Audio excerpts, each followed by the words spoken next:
Quando puder, você fala.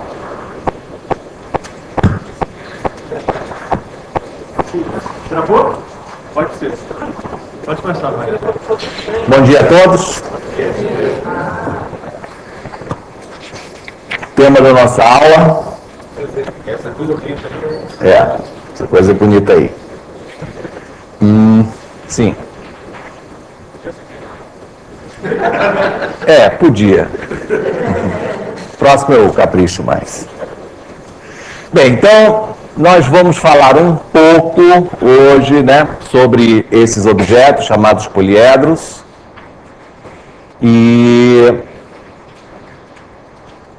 é um capítulo da geometria espacial, assim, inteiramente independente, mas ele é importante no ensino para dar ao aluno justamente o treino da visualização espacial, visualização tridimensional, de um objeto que está desenhado no papel ou no quadro, mas que ele tem que compreender de forma tridimensional.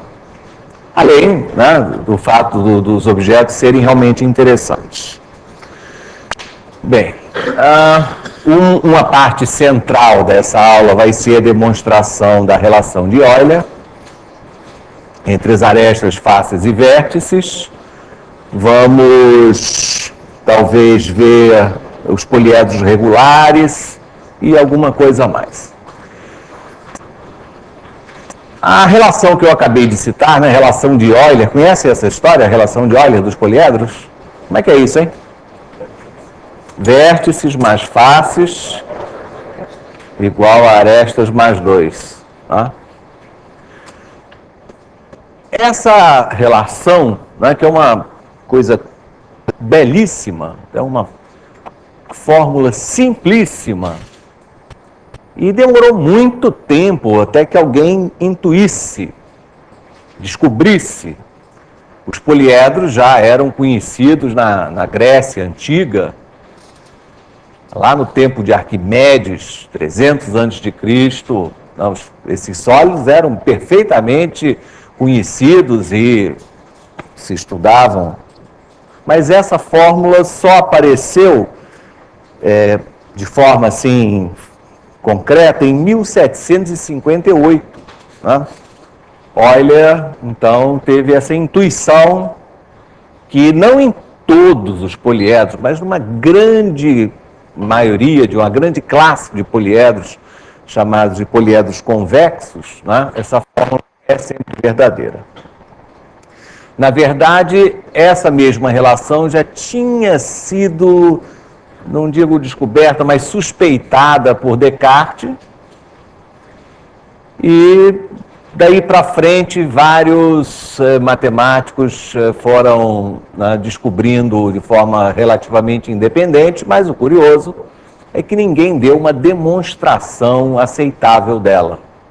Euler não fez demonstração, e em 1810, Cauchy fez uma demonstração que foi repetida durante 100 anos, 150 anos em livros posteriores, até que alguém descobriu que estava errada. E realmente uma demonstração absolutamente correta da relação de Euler tem pouco tempo, é relativamente recente. Na verdade, a dificuldade de demonstrar essa relação estava e sempre esteve na definição do que é um poliedro. Que normalmente nós, e vocês também fazem com os alunos, dizem assim, poliedro é uma coisa assim. Agora, vocês também sabem que para que um conjunto esteja bem definido, é preciso que essa definição seja tal que para qualquer objeto eu consiga decidir se ele é ou não elemento desse conjunto. Aí ele está bem definido. Então, poliedro não pode simplesmente ser isso, é alguma coisa parecida com isso. Naturalmente não é uma definição, porque dado um sólido eu tenho que ter instrumentos e conceitos para decidir se isso é ou não é um poliedro. Por exemplo, isso daqui é um pedacinho de jogo dos meus filhos, né? É claro que isso aqui é um poliedro. Outro poliedro. Agora me diga o seguinte, eu vou colar esses dois poliedros assim. Dá para botar aqui o pessoal lá do Brasil ver? Pode, né? Colei numa aresta. Esse objeto que eu estou segurando aqui, será que isso é um poliedro? Um poliedro? Aí um vai dizer, não é, o outro diz, não é, não sei. Por que a gente não sabe? Porque a gente não tem definição do que seja um poliedro, então eu não sei decidir se isso aqui é ou não é. Eu agora colei esses dois assim com um vértice. Será que isso aqui é um poliedro? Novamente, não sei, porque eu não tenho uma definição que me permita, né, dizer que é ou não. Isso não pode ser assim na base do achismo, eu acho que é, não vale. Então, poliedro pode ser definido de diversas maneiras, dependendo da generalidade que a gente deseja fazer do nosso estudo. Então, isso aqui é coisa muito importante para começar. É a questão da definição. Nós achamos, pela experiência, que num primeiro estudo, quando os alunos da segunda série do ensino médio, ou mais cedo, esse assunto pode ser ensinado muito mais cedo. As crianças gostam. Mas aí, nesse caso, nós temos que oferecer umas restrições para não incluir essas maluquices que eu acabei de mostrar. Então, nós vamos dizer, as definições estão no livro, né? Quem quiser anotar, eu falo devagarzinho. Um poliedro então é uma reunião de polígonos, uma reunião de um número finito de polígonos, tem que ser, pode ser 1 trilhão, mas tem que ser um número finito de polígonos, em que eles têm que obedecer a 3 coisas. Primeiro, cada lado de um polígono tem que ser também lado de um e apenas um outro polígono. Cada lado de um polígono tem que ser também lado de um e apenas um outro polígono. Ok? Isso é uma coisa fantástica, porque de acordo com essa definição, este objeto que eu mostrei aqui, então, não está de acordo com a minha definição, porque esse lado aqui já é comum a 4 faces, 4 polígonos. Então, eu já sei decidir que esse objeto não está de acordo com a minha definição. Em seguida, antes das outras 2 condições, é comum nós darmos os nomes corretos, né? Que cada polígono vai ser então chamado de face. Cada polígono então se chama face, estou nomeando.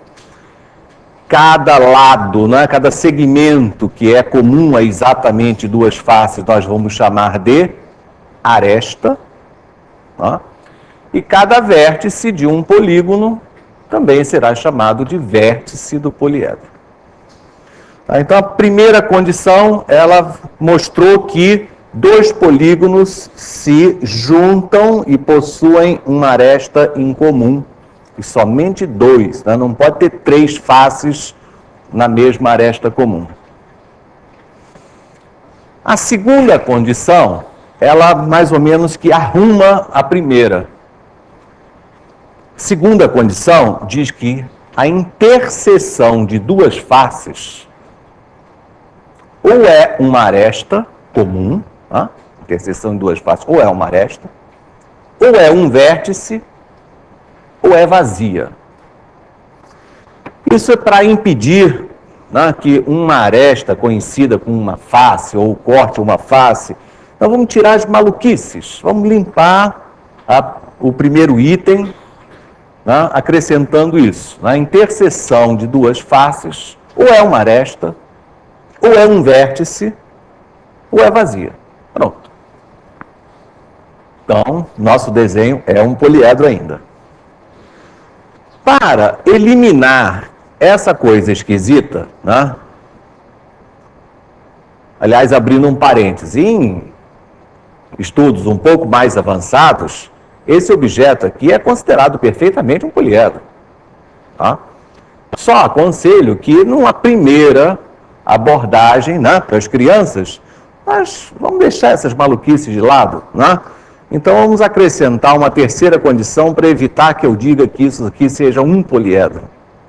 Então a terceira condição vai dizer para a gente o seguinte, que num poliedro é sempre possível ir de um ponto de uma face até um ponto de uma outra face sem passar por nenhum vértice.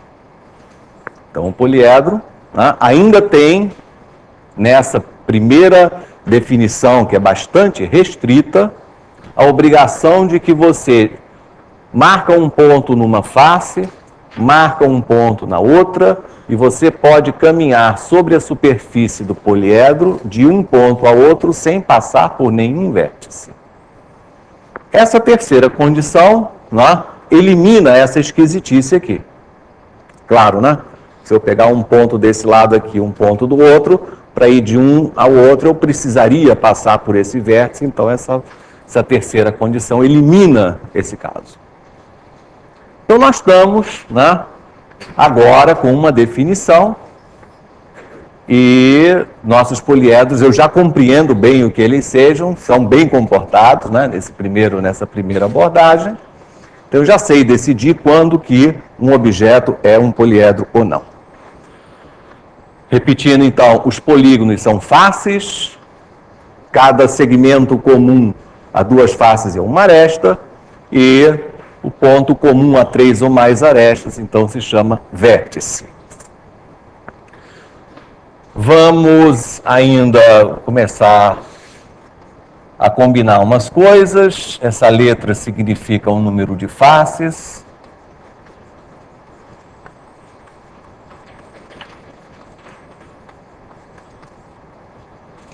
V é o número de vértices.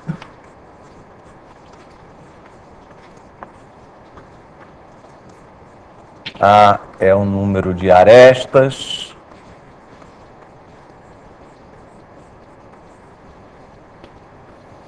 Havia, só um instante.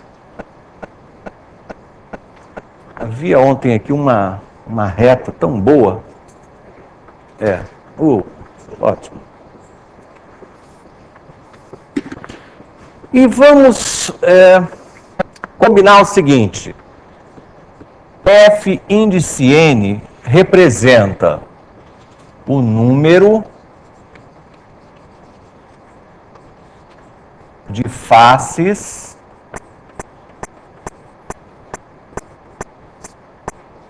de gênero N. Quer dizer que o símbolo F índice 3 significa a quantidade de triângulos, F4 significa a quantidade de quadriláteros, F5 a quantidade de pentágonos. Não é? Então agora eu estou separando as faces nos seus diversos tipos. E também vou classificar os vértices. V com índice N significa o número de vértices de gênero N. Gênero de um vértice quer dizer o número de arestas que incidem nele. Então eu posso ter um vértice onde incidem 3 arestas, eu posso ter um vértice onde incidem 4 arestas. Tá? Então V índice N é a quantidade de vértices daquele gênero. Vamos fazer um exercício. Eu vou desenhar aqui um um poliedro para a gente começar a enxergar essas coisas.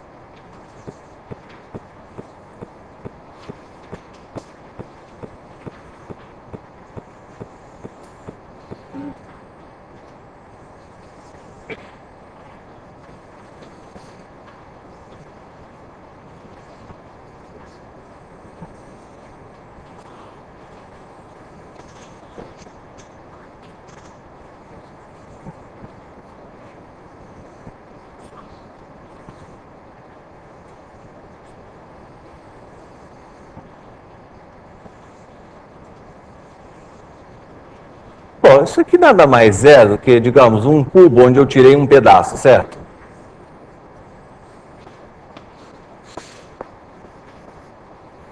Então, quando nós olhamos um poliedro, nós podemos observá-lo de duas formas equivalentes. Observando como são as suas faces, observando como são os seus vértices. Em geral, a nossa tendência é descrever, olhar um poliedro de acordo com as suas faces. Então vamos fazer isso aqui. Primeiro vocês vão buscar faces triangulares. Há algum triângulo aí? Quantos? 1.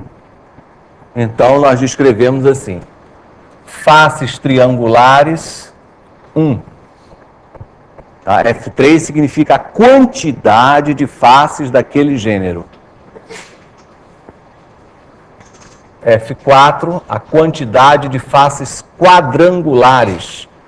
Vocês enxergam faces que sejam quadriláteros? Epa! Olha, o pessoal do resto do Brasil vão achar que vocês são loucos. Ou que andaram tomando umas e outras hoje de manhã. Faces quadriláteros.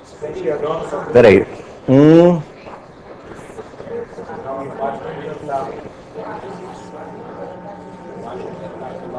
Quantos quadriláteros existem? Não quer dizer quadrados, não. Quadriláteros.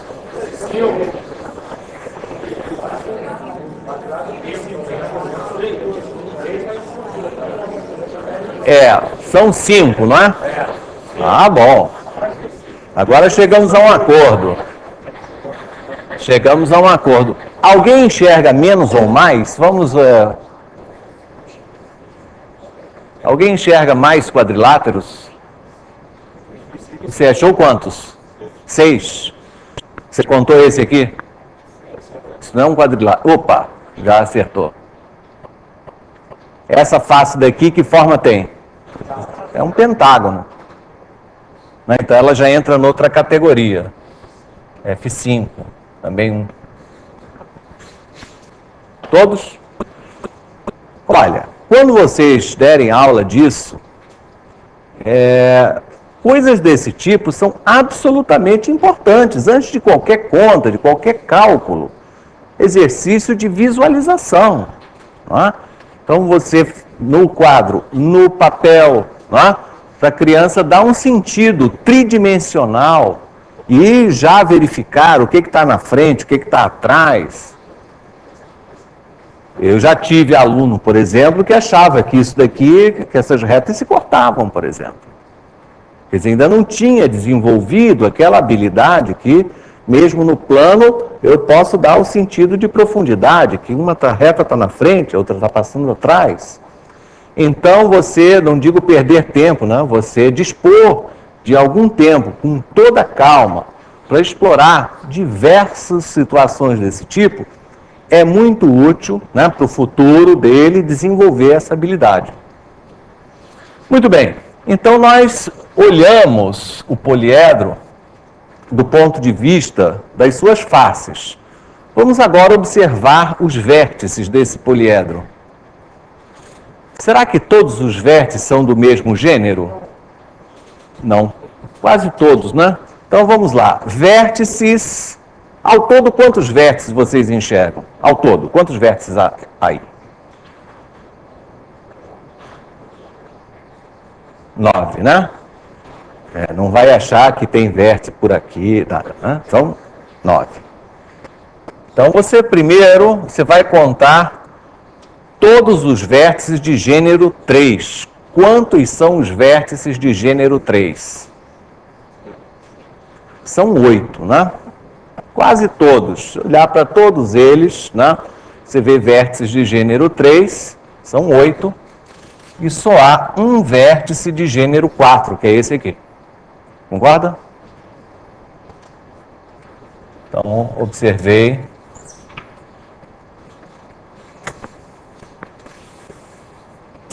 Ok. É natural, então, as seguintes relações. O número f, né, que é o número de faces, seja a soma dos números de faces de cada tipo.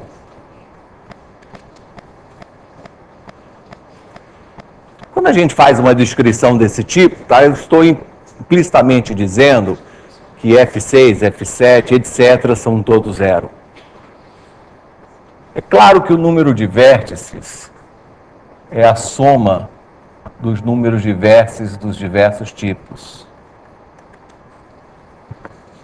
Então eu sei contar as faces, sei contar os vértices, agora eu vou contar as arestas de forma eficiente. Bom,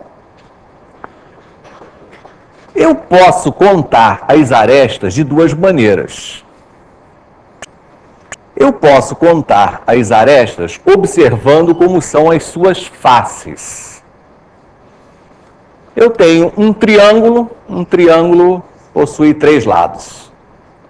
Eu tenho 5 quadriláteros, cada quadrilátero tem 4 lados, 5 quadriláteros me dão 20.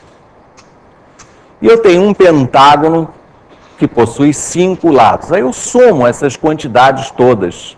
3 aqui, mais 20, 23, mais 5, 28. Esse número 28, o que representa dessa figura? O dobro do número de arestas. Por quê?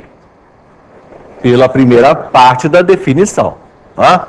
Que cada aresta serve de lado exatamente para 2 faces, nem mais nem menos. Tá? Não pode ter buraco, não pode ter 3 faces na mesma aresta. Então, o dobro do número de arestas, 2A, nada mais é do que uma conta do seguinte tipo: 3 vezes o número de faces triangulares, mais 4 vezes o número de faces quadrangulares. Coisa assim. Também eu posso contar as arestas observando os vértices. Imagina que eu seja, por exemplo, uma formiguinha e chegue nesse vértice e conte aqui, ó, 3 arestas. Aí eu vou para cá, conto mais 3 arestas. Mais 3, mais 3, mais 4, mais 3, mais 3, mais 3, mais 3. Vou contar 28 arestas também. Por que surgiu esse número 28 e não o número certo? Eu também contei cada aresta 2 vezes, né? Então, contando as arestas a partir dos seus vértices, cada uma delas foi contada numa extremidade e na outra. Então, o dobro do número de arestas também é dado por uma conta desse tipo. 3 vezes o número de vértices de gênero 3, mais 4 vezes o número de vértices de gênero 4, etc. Então, são relações ultra simples que nada mais fazem do que contar esses elementos. Combinado? Agora, está chegando no ponto de nós realmente descobrirmos a relação de Euler aqui. Não é? Bom, quantas faces esse poliedro tem ao todo? 7, não é? Quantos vértices tem? 9. E as arestas a gente acaba de ver que são 14, não é isso? Metade de 28? É uma beleza, né? Que a soma das faces com os vértices seja igual ao número de arestas mais 2. É uma coisa ultra intrigante. Todo mundo tem o direito, né, de ficar intrigado com isso. Por que que ocorre? Para demonstrar, então, nós vamos adotar uma definição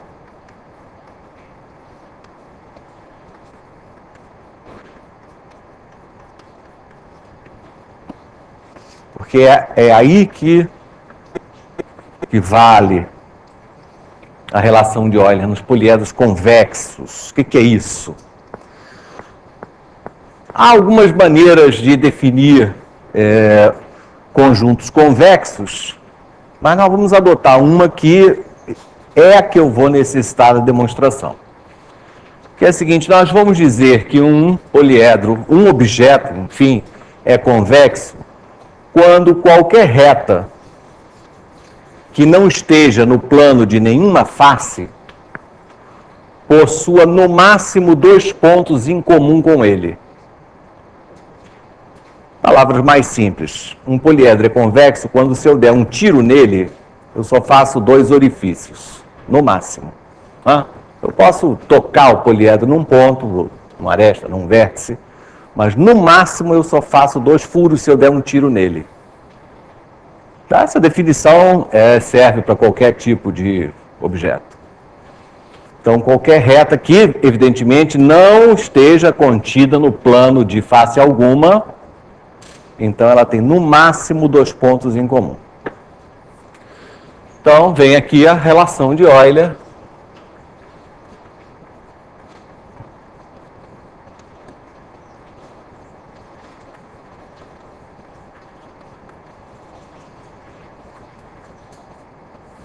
Que diz que em todo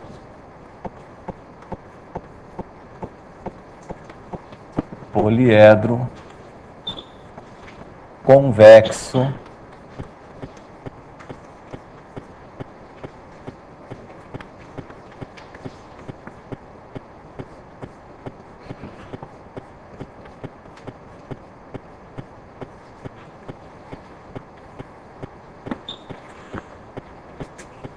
número de faces mais vértices é igual ao número de arestas mais 2.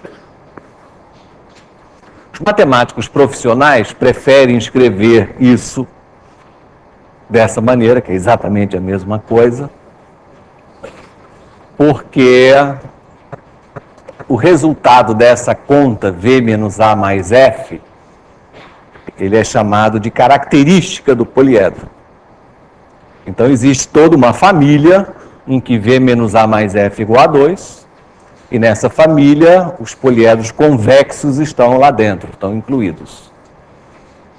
Mas, tornando a nossa definição de poliedro mais geral, é possível encontrar poliedros, né, em que, por exemplo, V menos A mais F dá 0.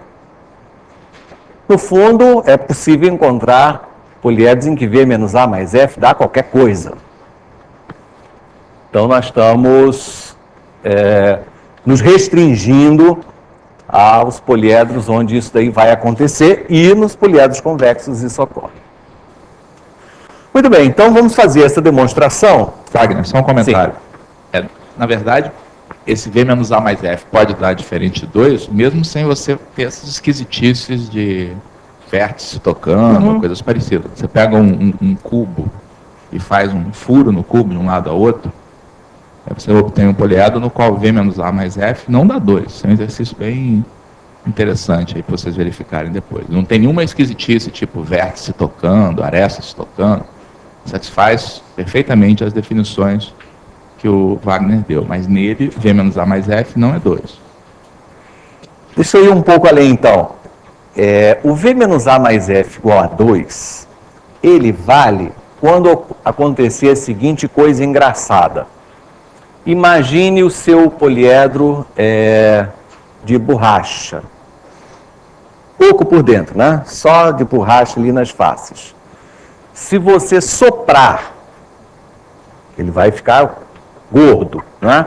Se você conseguir transformar o seu poliedro numa bola, então ele tem essa propriedade.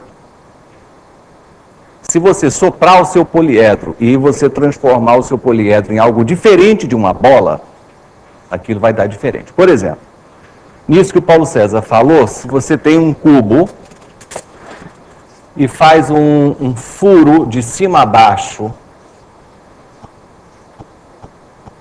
pega aqui uma janela, né?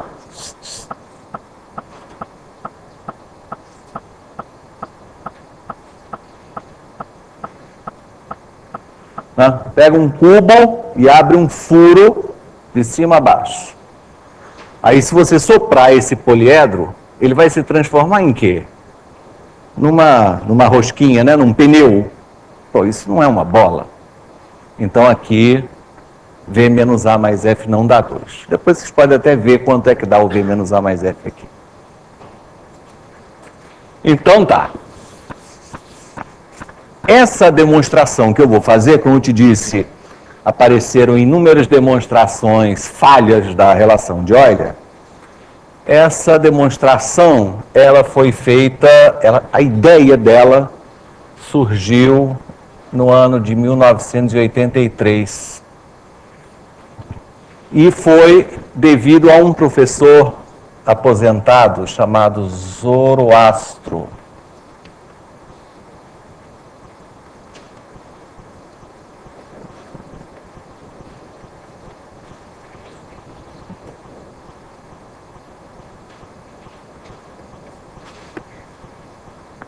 E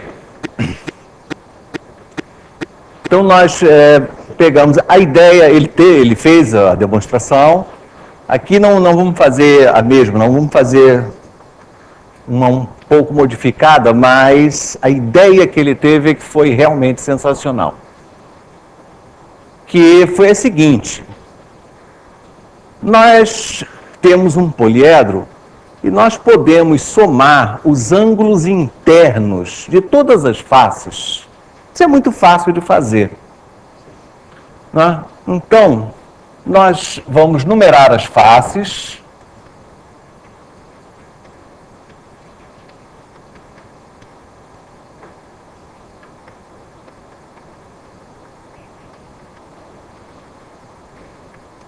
De 1 até a face F. Face 1, face 2, face 3. Não é? As faces têm, evidentemente, gêneros diferentes, digamos. Então, vamos chamar por N índice K, digamos, o gênero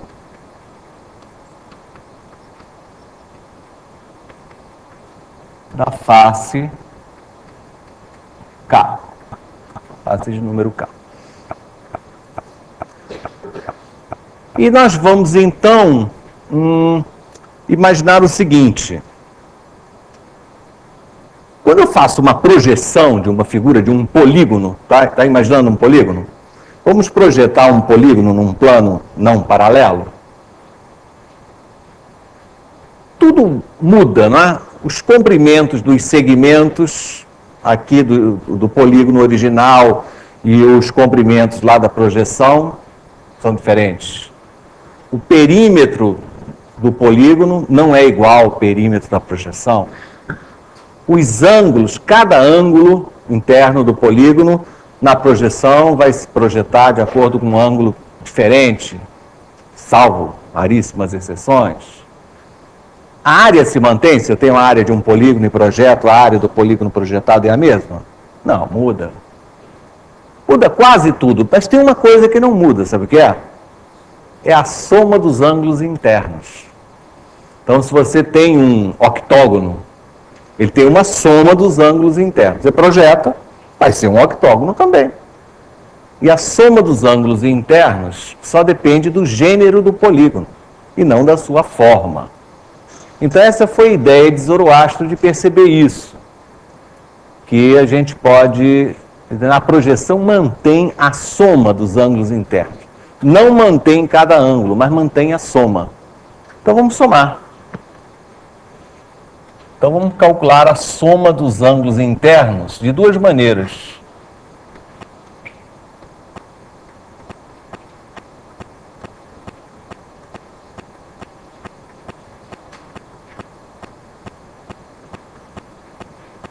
Quanto vale a soma dos ângulos internos de um polígono de n lados? 180 graus, que multiplica n menos 2. Então, para a primeira face, esta é a soma dos ângulos internos. Para a segunda face, esta é a soma dos ângulos internos, etc. Faça isso até a última face. Então você vai ter... Estou somando simplesmente os ângulos internos de todas as faces. Quanto vai dar? Botando π em evidência, nós vamos ter a soma dos n's, não é? Não, aqui o último é f, né? As faces vão de 1 até f.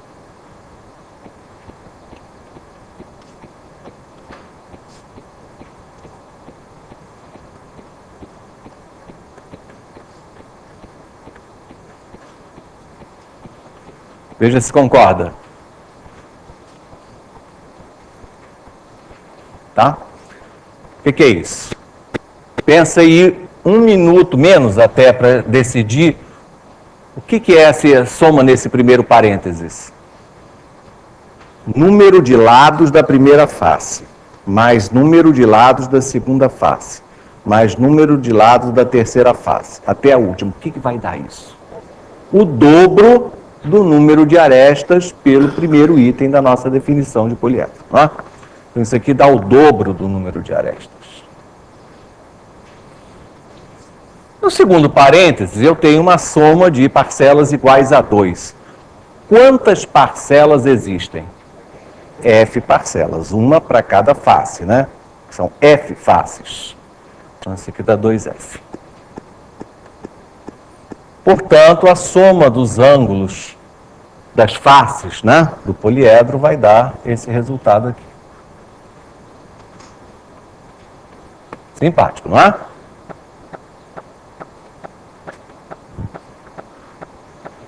Agora, nós vamos calcular a mesma coisa de outra maneira.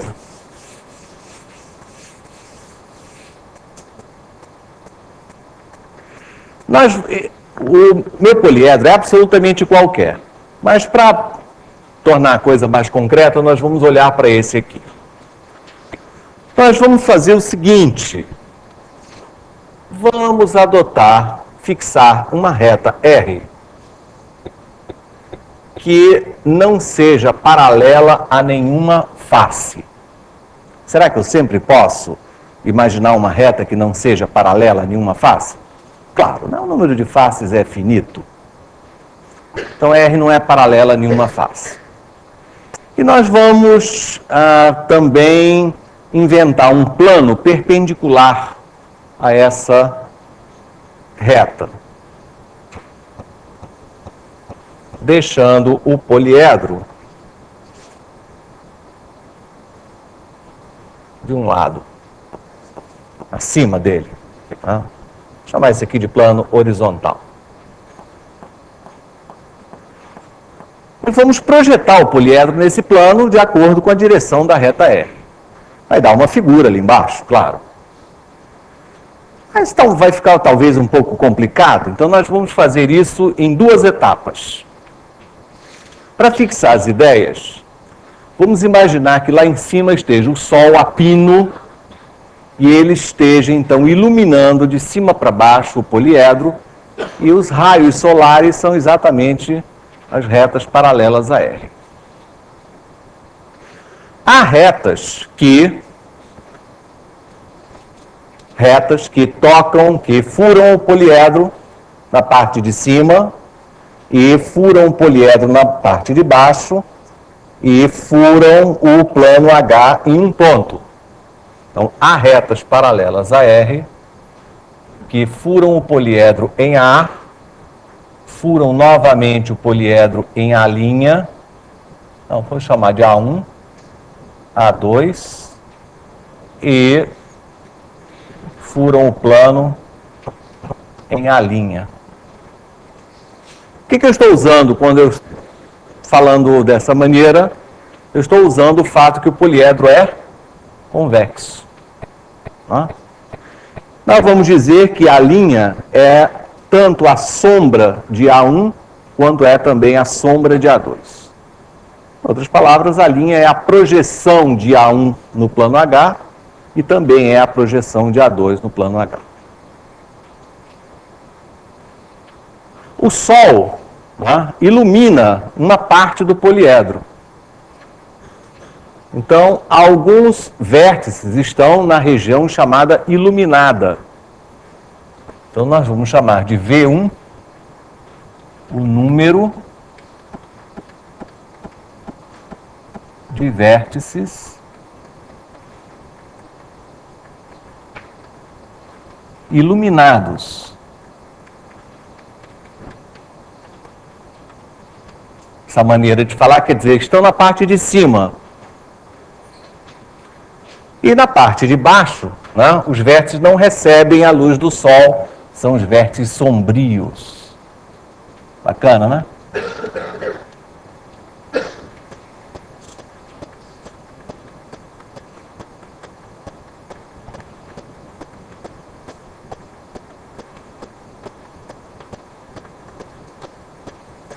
Bom, mas existem retas paralelas a R que tocam o poliedro num ponto só, num ponto ou numa aresta ou num vértice. Tá? Então nós vamos detectar todos esses pontos onde retas paralelas a R tocam o poliedro. Tá? Vamos dar a volta mostrando as retas que tocam o poliedro num ponto.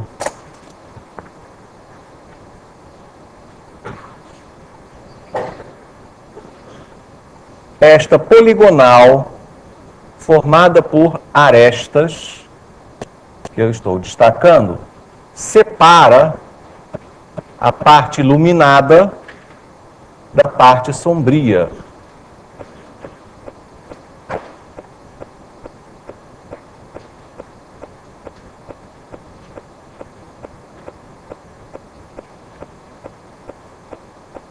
Esta poligonal, né, formada por arestas do poliedro, separa o poliedro em duas partes. Aqui em cima, a parte iluminada.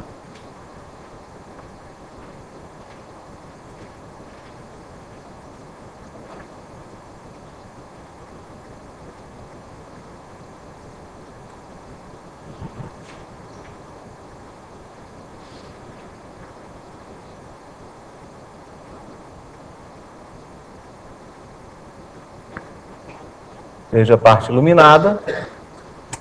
E abaixo, a parte sombria.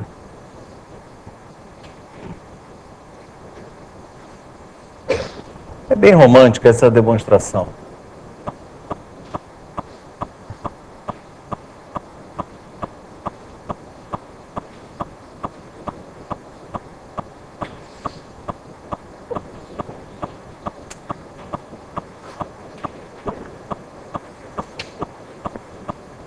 Viu? Muito bem.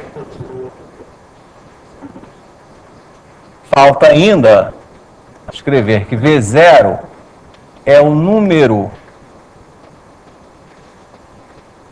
de vértices dessa poligonal.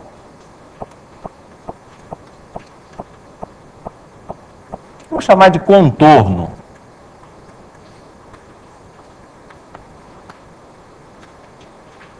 Né? Dessa poligonal aí. Pegue agora, vamos fazer separadamente, pegue só a região iluminada, ou a região, uma das duas regiões, e veja como é a sombra no plano. A sombra no plano é algo do seguinte tipo. Eu estou olhando para o dodecaedro, né, mas a ideia é completamente geral.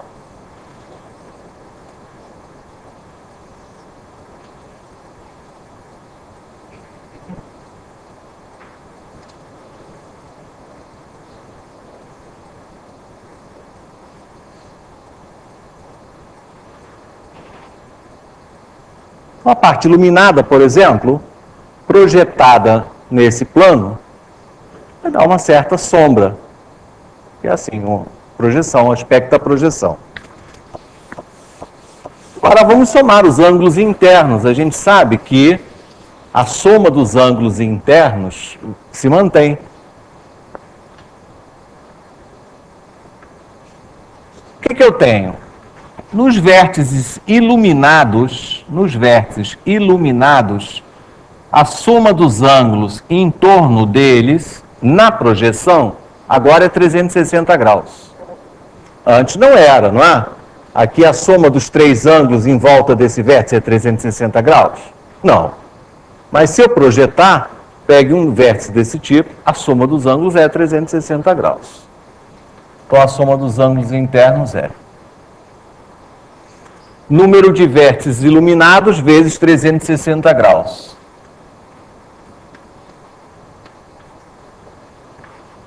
Os outros ângulos que estão aqui no bordo, né, são ângulos internos de um polígono, esse que faz a projeção do contorno, né, tá vendo a projeção do contorno? É um polígono. Quantos vértices tem? V0. É o número de vértices dessa poligonal vermelha. Então, a soma desses ângulos, né, cujos vértices estão no contorno, é 180 graus, que multiplica n menos 2.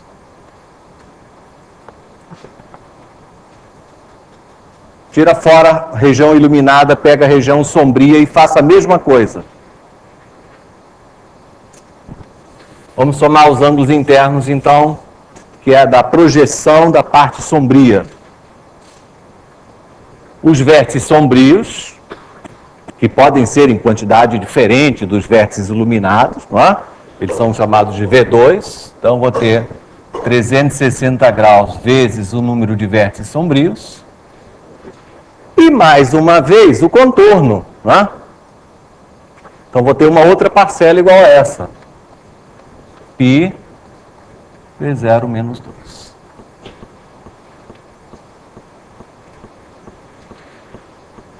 Some essas duas parcelas iguais para obter 2πv1 mais 2πv2 mais 2π V0 menos 2.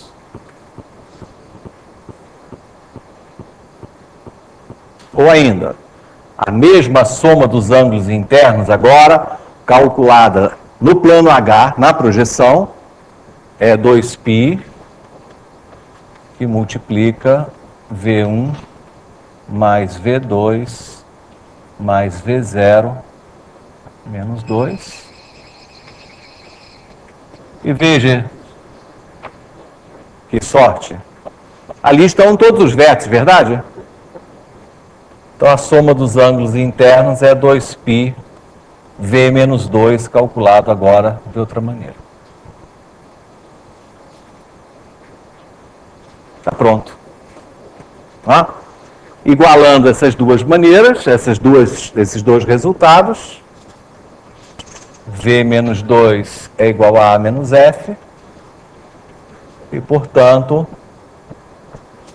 V menos A mais F é igual a 2.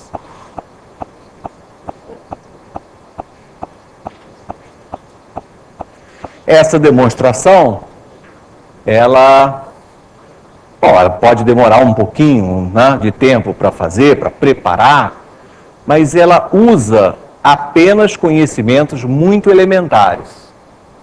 Né? A soma dos ângulos internos de um polígono e o fato que a soma dos ângulos internos de um polígono é a mesma soma dos ângulos internos do polígono, que é a sua projeção. Então, está aí decretado o V menos A mais F igual a 2.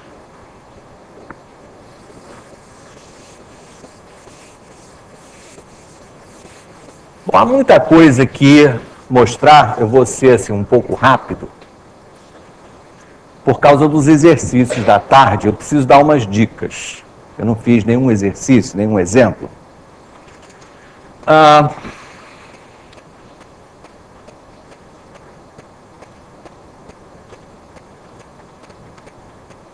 Bom, a demonstração mexeu aqui, né? Não vai confundir isso.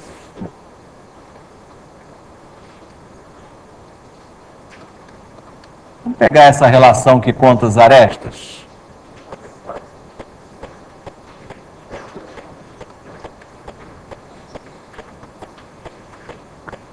À tarde, eu vou perguntar coisas do tipo... encontre todos os poliedros que possuem 10 arestas.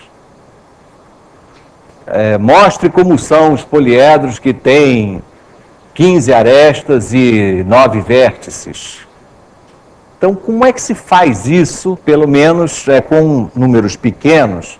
Como é que se tem a ideia de fazer a construção de um poliedro? Uma coisa muito útil para investigar é tomar essa relação e escrevê-la da seguinte forma. 3F3 mais 3F4 mais 3F5. Epa, estou cometendo erros aí, né? Então, depois que eu escrever tudo isso até acabar, eu vou corrigir. Essa parcela está igual, aqui está faltando F4, aqui falta 2F5, e assim eu vou corrigindo, ok?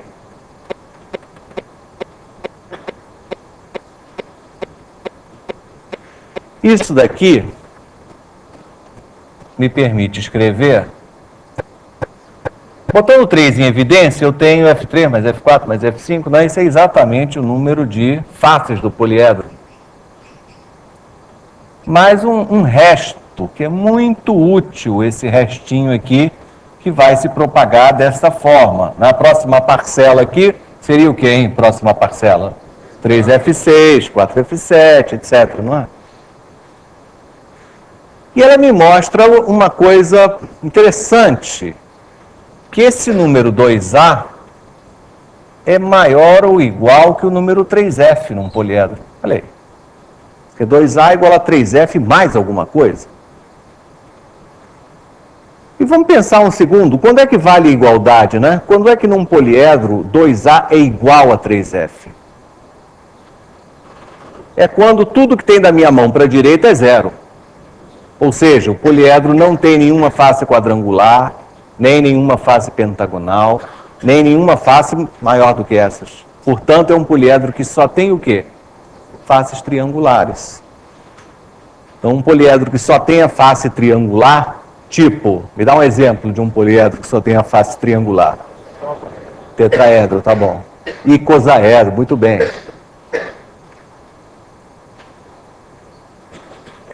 Existe poliedro com qualquer número de faces triangulares? É possível fazer um poliedro com 100 faces triangulares? Tá aí, boa pergunta. Hein? Somente usando 100 triângulos. Será que é possível fazer um poliedro usando somente 100 triângulos?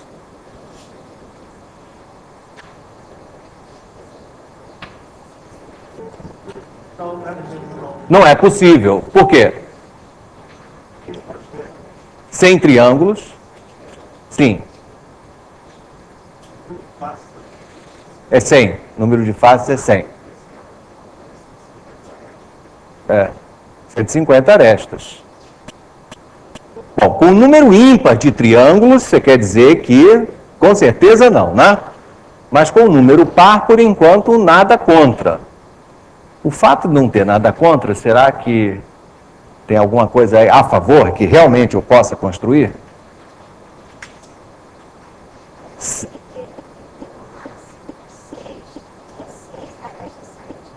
Não, mas não.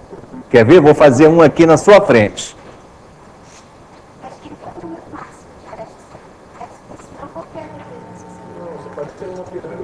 Você pode deformar à vontade, né? 360 graus se você deixar ele assim, mas se deixar ele pontudinho assim, você pode ter 1 zilhão de arestas que fica menos. É simples, veja. Pega um polígono de 50 lados. Pegou? Puxa uma pirâmide para cima, fazendo então 50 triângulos, uma pirâmide para baixo, com mais 50 triângulos, por exemplo. Então, quer dizer que com qualquer número par de triângulos, né, eu posso construir um poliedro. Nesses poliedros, está valendo essa igualdade, né? 2A é exatamente igual a 3F. Desde que o poliedro possua alguma face maior do que triangular, aí o 2A já fica maior que 3F. Isso daqui vai ser usado hoje à tarde para investigar como podem ser as faces de um poliedro. De acordo com essa diferença, 2A menos 3F, eu vou distribuir esse número pelas parcelas da direita. Analogamente,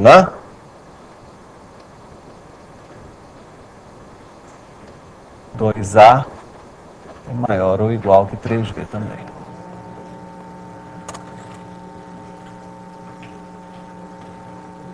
Penúltima pergunta. Morgado? O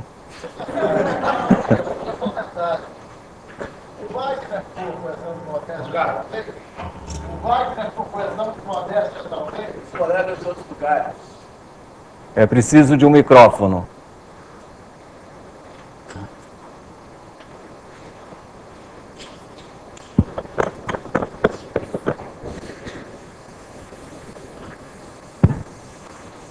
O Wagner, por uma questão de modéstia talvez, não está citando um artigo que ele escreveu para a Revista Pessoas de Matemática sobre condições necessárias e suficientes para a existência de poliedros. Esse artigo é uma das melhores coisas que já foram publicadas pela Revista Pessoas de Matemática e era bom que você dissesse qual foi o número que saiu para recomendar a leitura. Eu recomendo veementemente a leitura desse artigo a todos. Eu prometo que amanhã eu falo dele com mais tempo.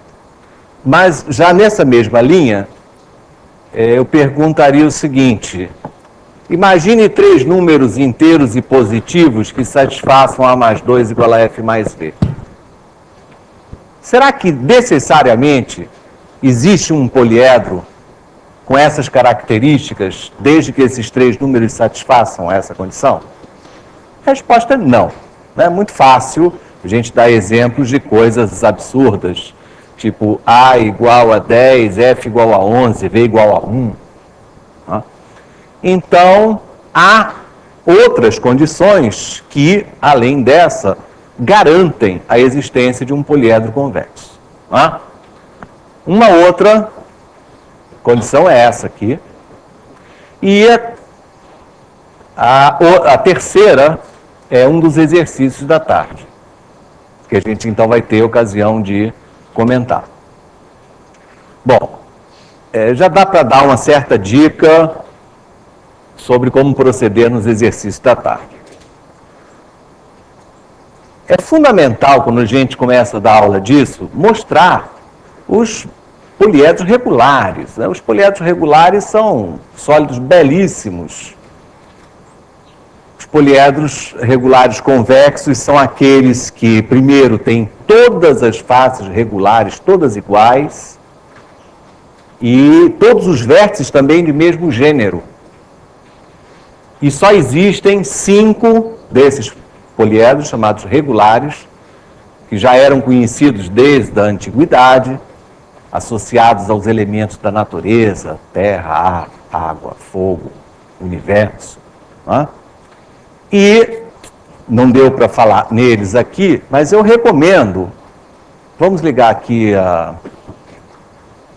Bom, sem mouse, vou usar um dedo aqui meio borrado de giz, mas não tem problema não. Já apareceu lá? Esse aqui. Você vê lá em cima, dá para ver o site? Bom, você aqui,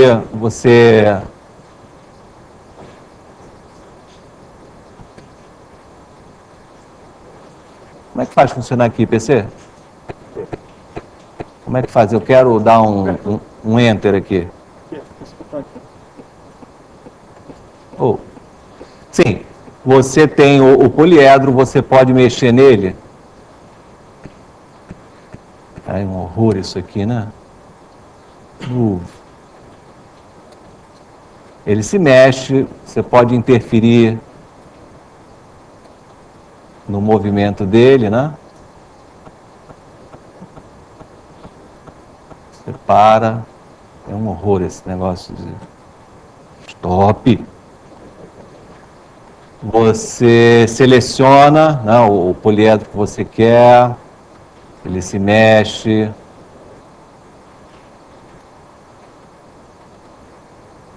Você interfere na maneira dele se mover. Então, como a internet hoje em dia está cada vez mais fácil, mais acessível, então é uma forma da gente mostrar esses poliedros, né, chamados regulares. E pensar um pouquinho, por que são só 5, né? Aí o icosaedro, deixa eu mostrar o que está no quadro. É o dodecaedro.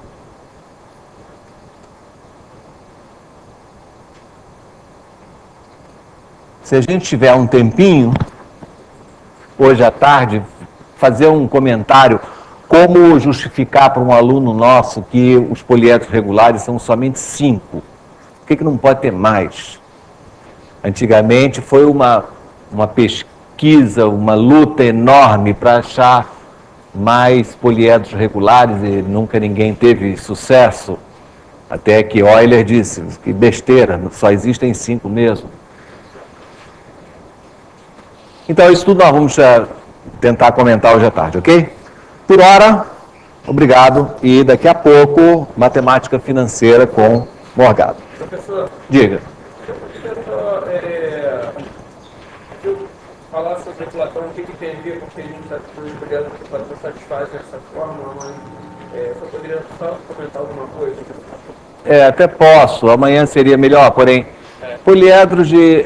melhor amanhã, porque isso é uma resposta mais longa. Prometo que